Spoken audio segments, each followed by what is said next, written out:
বন্ধুরা তোমরা সবাই কেমন আছো? আশা করি ভালোই আছো। আজ তোমরা এই পাতার বড়া বানাবো। আমাকে ঠাম্মা এই পাতার বড়া বানাই আমাকে খাওয়াইছে, এখন তোমাকে আমরা খাওয়াবো। মনে করতো না যে এই পাতা জঙ্গল পাতা, এই পাতা খাইলে উপকার আছে।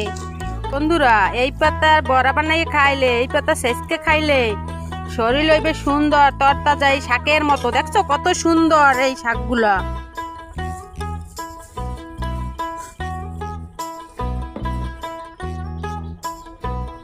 বন্ধুরা পাতাটা ধুয়ে নিলাম।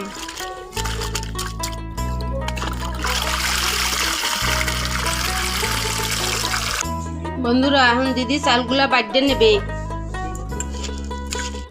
এই দেশে তো অনেক ধরনের পাতা আছে, তোমরা তো সবাই মাছ মাংস এইগুলোই পছন্দ করো, কিন্তু আমরা তো আবার একটু ওই পাতা ছাতা এইগুলোই ভালো খাই। বন্ধুরা চালটা বাড়া হয়ে গেছে, হলুদ দিয়ে দিলাম, পুরা লবণ, স্বাদ মতো চিনি দিয়ে দিলাম, পাতাগুলো দিয়া মাইখানেতে আছে। এখন কথা কইতে কইতে বড়া ভাজা শুরু করে দিছি। দিদি অনেক সুন্দর রান্না করতে পারে, বড়া বানাইতে পারে। দিদি রান্না বান্না করতে অনেক পছন্দ করে। এখন বড়াগুলো উল্টাই পাল্লাই বাজগেরেতে আসি। বড়াগুলো ভাজা শেষ, এখন নামা।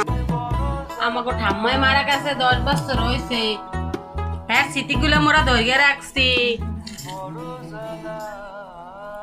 বন্ধুরা বড়াগুলো সেই স্বাদ, সেই রকম স্বাদ, না খাইলে বুঝবা না। বানাইয়ে খাইয়ে দেখো, না বানাই খাইতে মুগো বাড়ি আইও।